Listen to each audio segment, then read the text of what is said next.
Então vamos abrir as nossas Bíblias em Atos dos Apóstolos, no capítulo 12. Glórias a Deus.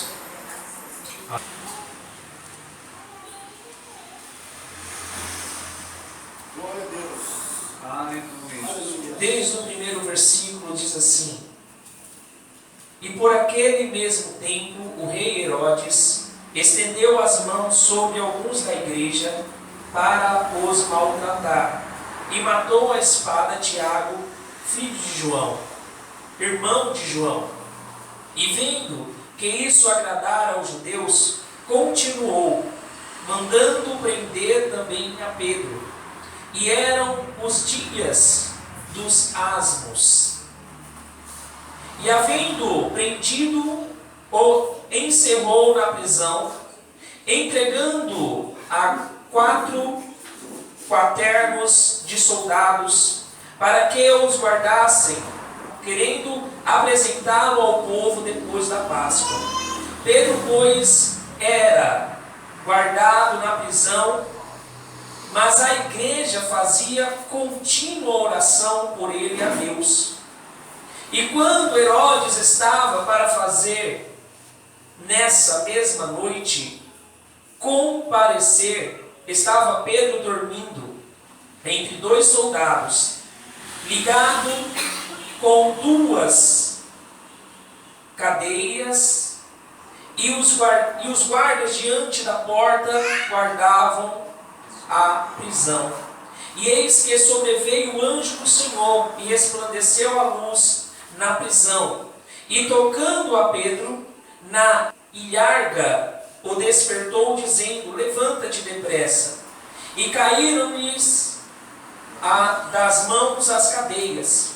E disse-lhe o anjo: Cinge-te e ata as tuas alparcas. E ele o fez assim. Disse-lhe mais: Lança as costas a tua capa e segue-me.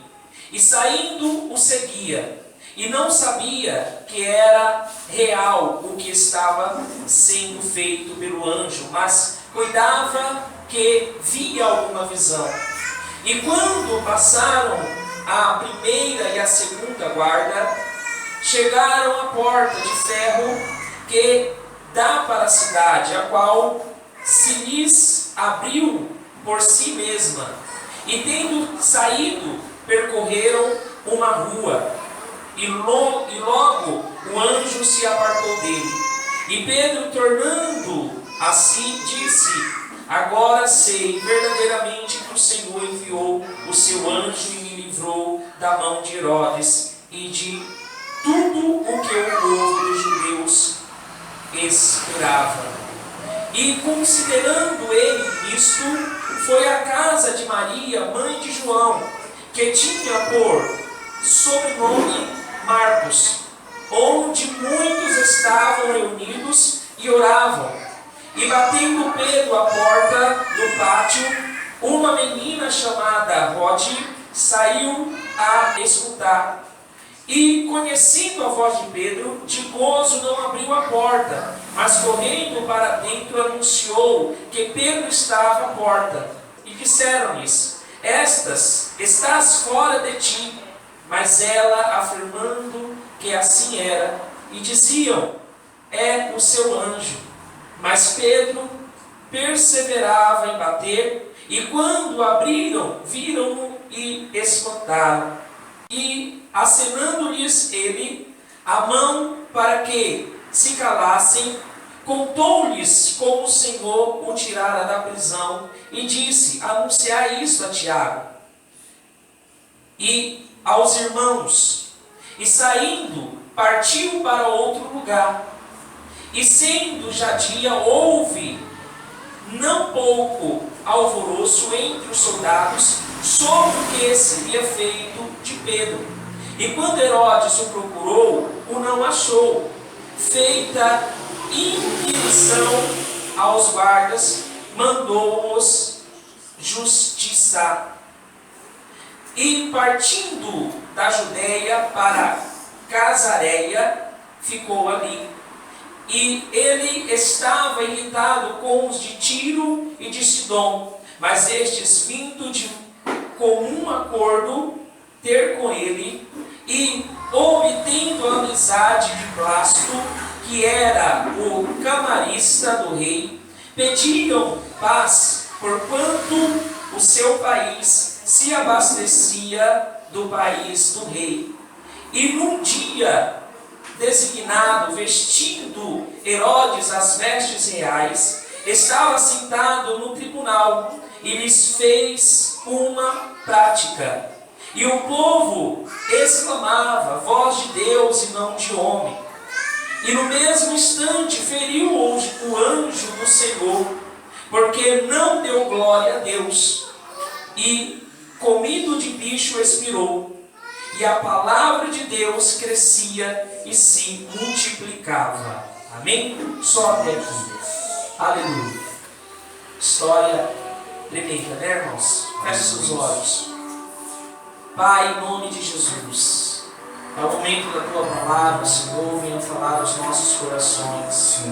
O Senhor é quem sondas, conhece a nossa mente e quebranta os nossos corações. Vem aqui nesta noite, Senhor, falar com cada um de nós, no íntimo, no oculto, Senhor, dos nossos corações. Senhor, que o Senhor venha, Pai, trazer para cada um de nós aquilo que o Senhor tem para falar e não o que queremos ouvir. Pai amado, cinge, Senhor, os nossos ouvidos, os nossos corações, as nossas mentes, de acordo com a Tua vontade. Leva toda a mente cativa ao santuário da Tua glória e de lá emana as palavras de vida eterna e que elas produzam o resultado ao qual está sendo enviada, em nome de Jesus. Amém e graças a Deus. Pode se sentar. Aleluia, Jesus. Vemos aqui, irmãos, uma história tremenda, aonde Pedro foi surpreendido. E Deus, Ele é Deus de surpresas. Porque às vezes nós, até em momentos ruins, estamos passando por angústias, aflições, necessidades, escassez. E o Senhor, de repente, nos surpreende com o seu poder, com a sua graça, com as suas maravilhosas e poderosas mãos. Pois a sua palavra diz que todos aqueles que estão debaixo da sua potente mão, se humilhando, esperando no Senhor, esse será exaltado a seu tempo. Porque não importa, irmãos, o tamanho da nossa dificuldade,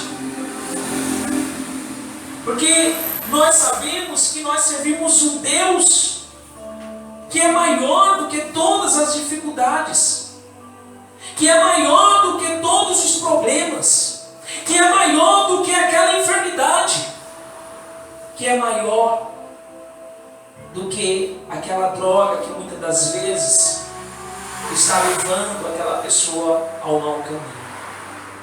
E nós podemos confiar, perseverar, continuar em contínua oração, busca, porque Deus, Ele continua sendo Deus em nossas vidas. Esse Herodes aqui se chamava Herodes Agripa II, que era neto do Herodes o Grande, que mandou matar as crianças no tempo de Jesus, e também era sobrinho de Herodes Antipas, que foi o que mandou matar João Batista. Então estavam todos ali na mesma família. Um morria, o outro se levantava para ali reinar aquela região da Judéia. E todos nós sabemos, irmãos, que todos esses tiveram um fim trágico, um fim que eles próprios plantaram para colher o fim que eles tiveram. Porque em nossas vidas, eu costumo dizer que temos a opção de plantar mas não temos a opção de colher. Porque aquilo que o homem planta, isso ele colhe. A própria Bíblia diz em Gálatas 6,7 isso. Que o que o homem plantar, isso ele colherá. E nós devemos, irmãos, estar atentos para aquilo que Deus ele quer falar com a sua igreja. Aqui já era a terceira prisão de Pedro. Pedro já tinha sido preso no capítulo 4 de Atos, foi solto.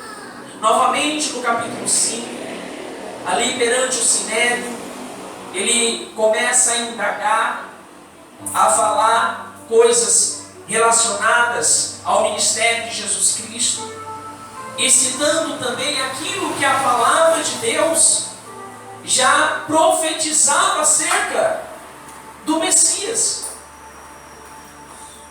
Porque eles tinham feito uma lei que não poderia mais ser pregado o Evangelho de Cristo.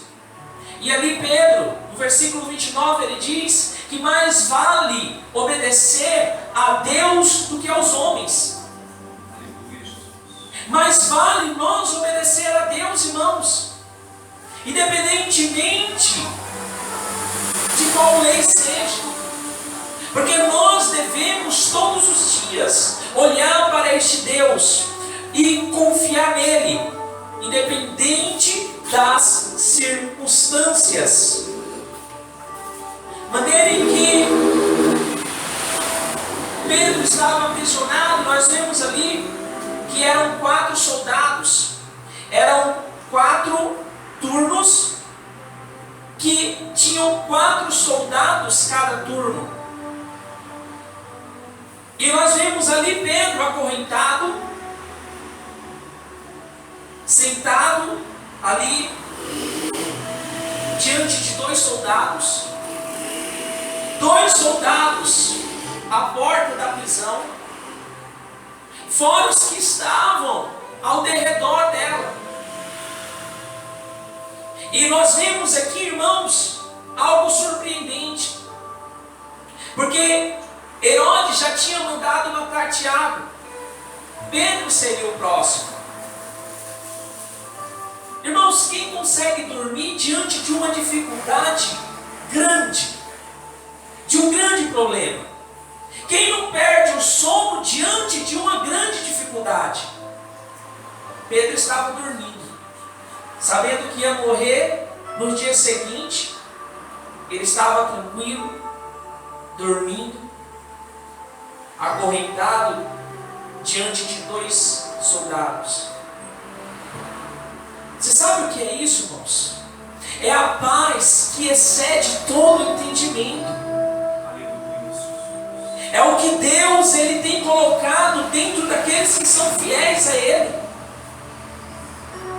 Porque quando nós temos esta paz que Jesus ele colocou dentro de cada um de nós, nós podemos suportar todas as dificuldades sem nós perdermos, muitas das vezes, a nossa razão, a nossa paciência.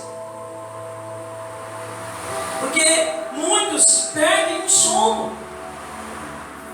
Isso é natural, sim. Mas nós podemos olhar para a dificuldade que Pedro estava, irmãos. E ele estava dormindo ali, sossegado. Mas algo estava acontecendo. Enquanto Pedro estava ali dormindo, enquanto Pedro estava ali próximo de ser morto, algo estava acontecendo. O que estava acontecendo? No versículo 5, a igreja estava em constante oração.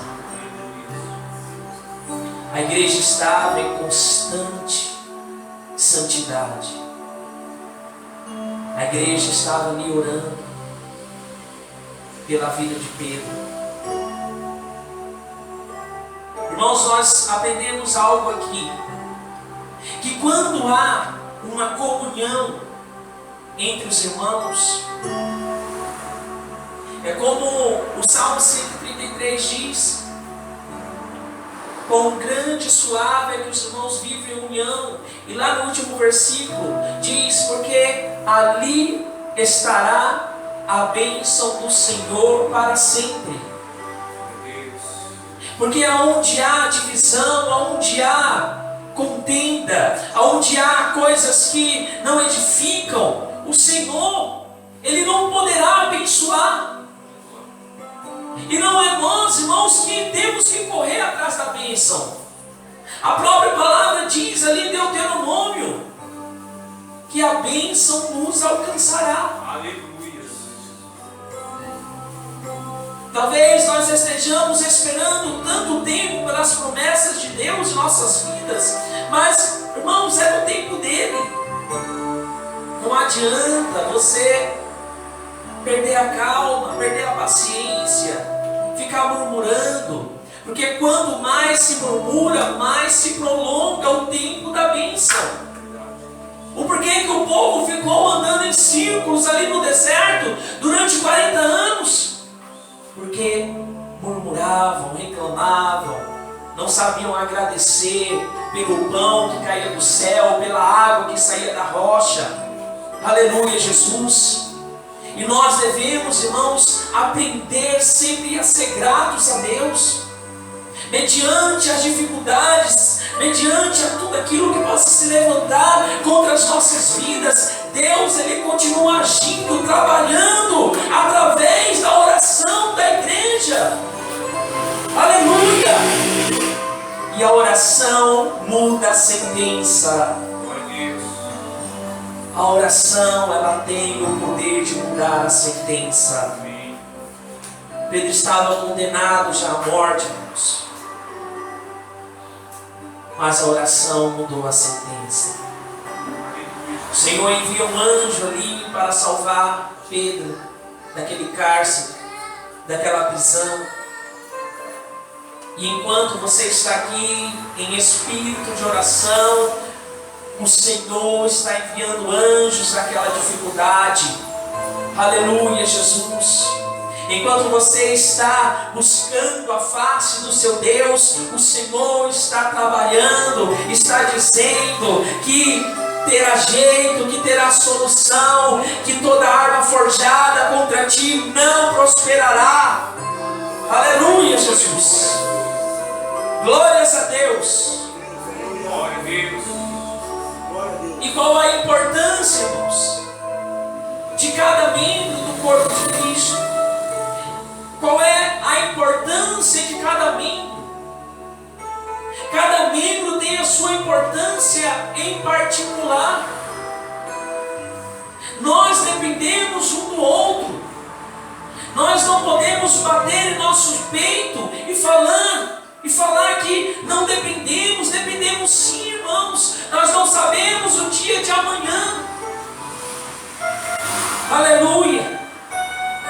Por isso que Paulo, ali em 1 Coríntios, no capítulo 12, versículo 12, ele diz: porque assim como o corpo é um e tem muitos membros, e todos os membros, sendo muitos, são um só corpo, assim é Cristo também. E no versículo 19 ele diz: e se todos forem um só corpo, um só membro, onde estará o corpo? Se um membro disser eu sou o corpo, onde estará o corpo? O corpo é formado por apenas um membro? O corpo tem vários membros. E no versículo 26 ele diz: de maneira que se um membro padece, todos os membros padecem com ele. E se um membro é honrado, todos os membros se regozijam com ele. Quantos, irmãos, hoje em dia tem, muitas das vezes, um orgulho que trava as coisas ali. Um orgulho que, muitas das vezes, impede de que o manifestar de Deus ele haja. Porque Deus, Ele quer agir, irmãos, através de cada um de nós. E também em nossas vidas. Mas nós temos que sempre lembrar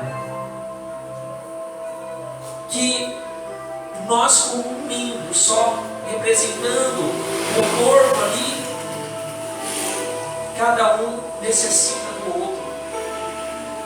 Se o coração ele bombeia o sangue, o coração precisa das veias. E nós precisamos um dos outros, para que venhamos viver em constante comunhão. Aleluia! Porque é isso que Deus quer de cada um de nós.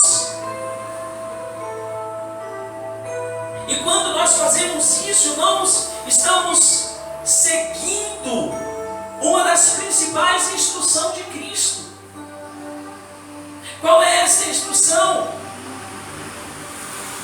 O que a igreja estava fazendo ali? Enquanto Pedro estava orando, estava ali preso no cárcere. A igreja estava exercendo a função dela. Qual é a função? Marcos 11:17, Jesus diz que minha casa será chamada por todas as nações casa de oração. A casa de Deus é a casa de oração. Você já passou em algum lugar por aí que não seja uma igreja evangélica, uma igreja de Cristo, algum tipo de seita, algum movimento estranho, algum tipo de ocultismo, com a placa escrita casa de oração? Porque a oração, irmãos, a oração verdadeira é a oração que nós fazemos ao Pai em nome do Filho. Quando nós nos colocamos ali diante dele, honramos o seu nome, buscamos a sua face. Porque é quando a igreja é verdadeiramente uma casa de oração que se cumpre outro princípio e uma promessa de Cristo, que foi o tema da nossa última campanha, da nossa última festividade. Mateus 16:18. As portas do inferno não prevalecerão contra a sua igreja. Quando a igreja é uma igreja de oração, irmãos. Não é quando a igreja é uma igreja de movimento, de oba-oba, de disse-me-disse. Não, quando a igreja é uma igreja de oração. As portas do inferno não poderão prevalecer contra a casa de Deus. E nós temos que partir deste princípio. Orar em concordância, buscar a face de Deus em concordância. Aleluia, Jesus. Mas para alcançarmos esses princípios, irmãos, temos que muitas das vezes abnegar, renunciar às nossas próprias vontades. Quantos pensaram, irmãos, 2 vezes hoje de vir à igreja, de estar aqui esta noite? Você renunciou à sua própria vontade, a sua carne queria estar em casa, descansando, deitado. Mas o Espírito que está em você, ele combateu contra esta carne e prevaleceu contra ela. E hoje você está aqui. Aleluia. Louvado seja o nome do Senhor. E o apóstolo Paulo também, na segunda carta aos Coríntios, ele ensina algo muito importante que a igreja deve ser. Ele diz ali, no capítulo 6, em versículo 4, ele instrui a igreja: antes, como servos ou ministros de Deus, recomendo-nos de todas as formas. E ele começa aqui a falar, e eu irei enumerar cada uma delas. em muita perseverança, é a primeira. 2, em sofrimento. 3, privações. 4, tristezas. 5, em açoites. 6, em prisões. 7, em tumultos. 8, em trabalhos árduos. 9, noites sem dormir. 10, jejuns. 11, em pureza. 12, conhecimento. 13, paciência. 14, bondade. 15, no Espírito Santo. 16, no amor sincero, não fingido. 17, na palavra da verdade. 18, no poder de Deus. 19, com as armas da justiça, quer de ataque, quer de defesa. 20, por honra ou desonra. 21, por difamação ou boa fama. 22, tidos por enganadores, mas sendo verdadeiros.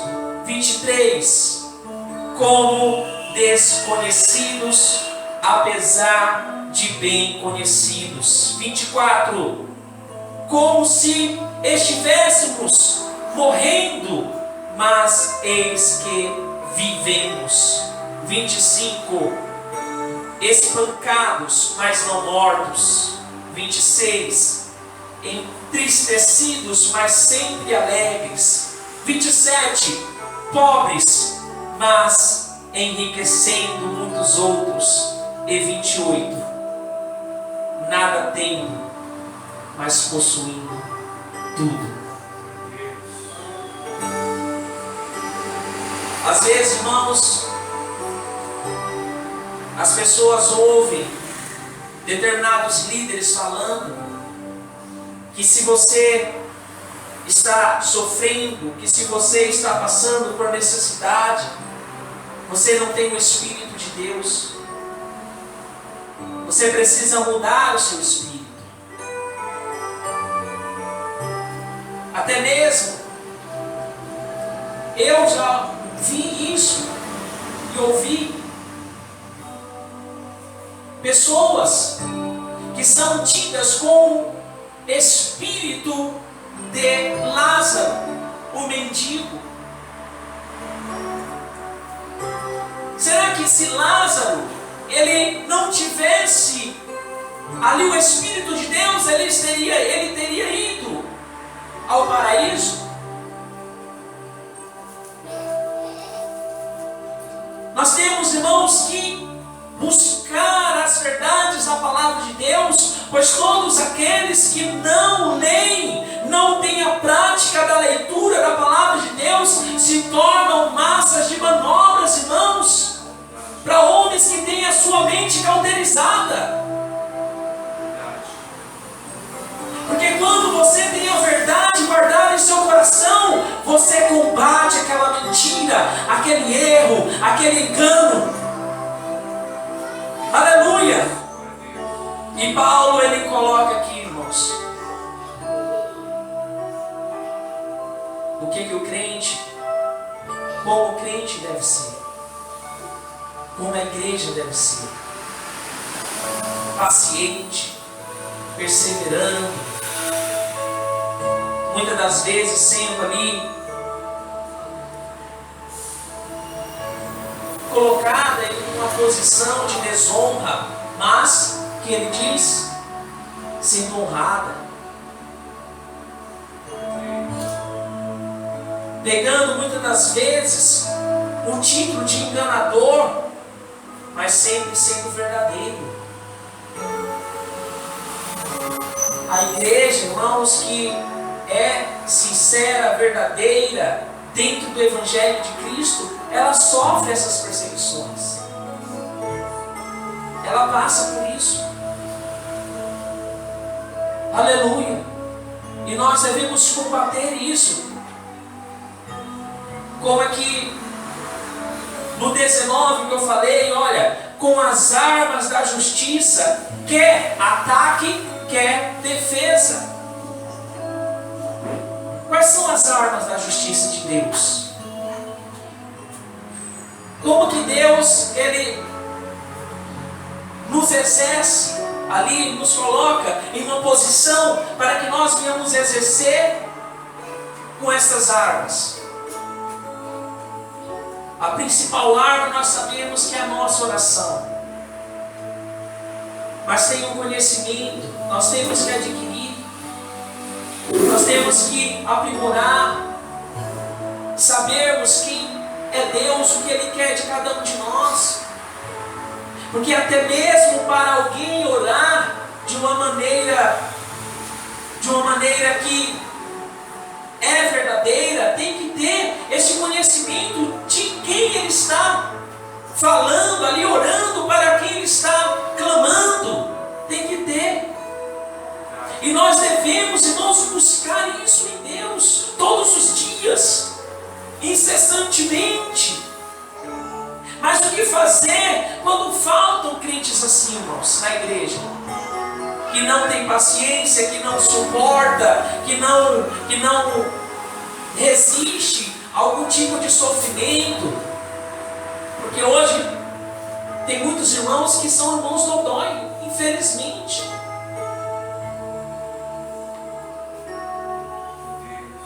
O que Jesus ele nos ensina quando faltam crentes assim? E não apenas membros do corpo, mas pessoas que sejam levantadas para a obra de Deus. Jesus ele nos ensina algo importante. Ali em Mateus capítulo 9, versículo 37, ele diz aos discípulos: a seara realmente é grande, mas poucos os ceifeiros. E o que ele diz em seguida? Rogai, pede a Deus, ore a Deus, rogai, pois ao Senhor da seara, que mande ceifeiros para a sua seara. Jesus ele nos ensina algo muito importante aqui, irmãos. E às vezes aqui na terça-feira, quando nós oramos, às vezes tem poucos membros, e nós pedimos: Senhor, levante homens e mulheres comprometidas, compromissadas com a tua obra. Nós sempre lembramos de pedir isso, irmãos, porque é um princípio da palavra de Deus. Ele pede: rogai para que o dono da seara mande ceifeiros para a sua seara. Aleluia, Jesus. E a igreja também, irmãos, deve pedir isso. Louvado seja o nome do Senhor. O pastor Sérgio falou aqui há uns 15 dias atrás que precisava levantar alguém para ficar com as crianças lá no quartinho. Mas no momento nós não temos quem levantar. Mas quando nós pedimos em oração, quando nós rogamos a Deus, o Senhor ele pode levantar. O Senhor ele pode trazer. E eu creio, irmãos, a igreja não pode deixar de crer, de acreditar. Aleluias. Porque as nossas armas, irmãos, elas são poderosas diante de Deus. O que a oração fez aqui? Tirou um homem condenado à morte do cárcere. Quais são as nossas armas?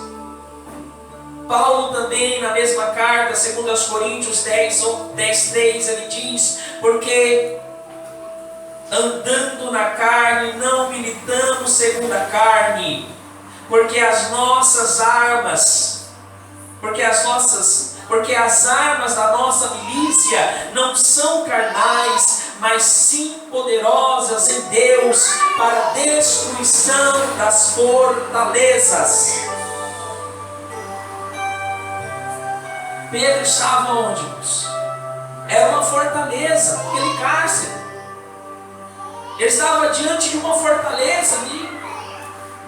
Soldados de um lado, de outro, ali na frente da prisão, fora os que estavam ali em outros lugares.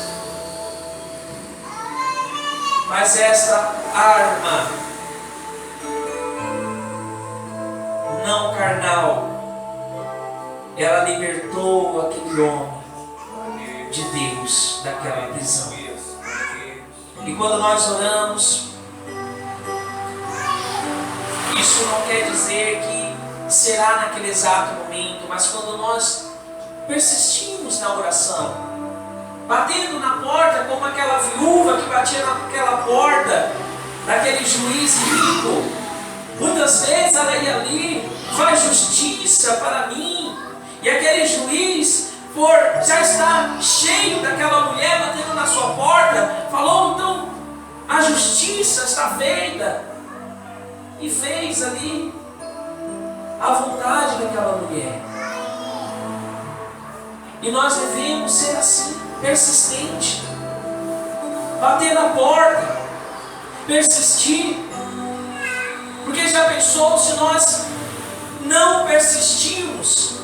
O que poderia acontecer com determinadas pessoas se a igreja não existisse mais? O que seria do mundo? O mundo hoje, sabemos que desde o início ali, jaz o maligno. Mas esse maligno, ele tem as suas armas, ele sabe as nossas fraquezas, ele sabe aonde nós devemos cair, nós poderíamos cair, porque ele conhece as nossas fraquezas. Ele sabe que cada um de nós tem as fraquezas determinadas que podem nos tirar do seu caminho, do caminho do Pai, do caminho de Deus. Por isso ele não ataca onde nós somos fortes, ele vai atacar onde somos vulneráveis.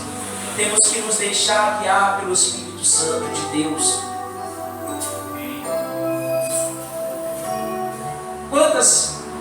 Quantas pessoas, irmãos, hoje são guiadas pelo espírito maligno, por um espírito que não é o espírito de Deus, por um espírito que o maltrata, que o fere, que faz tantas coisas, mesmo a pessoa resistindo àquilo. Quantas pessoas você pode até conhecer que estão em um mundo das drogas, um mundo do vício, em um mundo que não traz nenhum futuro digno, e muitas das vezes quer sair daquela situação e não tem forças, está com o espírito maligno ali dominando ele. Porque todos aqueles que se entregam ao pecado, a palavra de Deus diz que as cordas do pecado o mantêm detido ali, para que ele não venha mais ter forças para resistir ao pecado. Por isso que a palavra de Deus diz que aquele que está em pé, olhe para que não caia.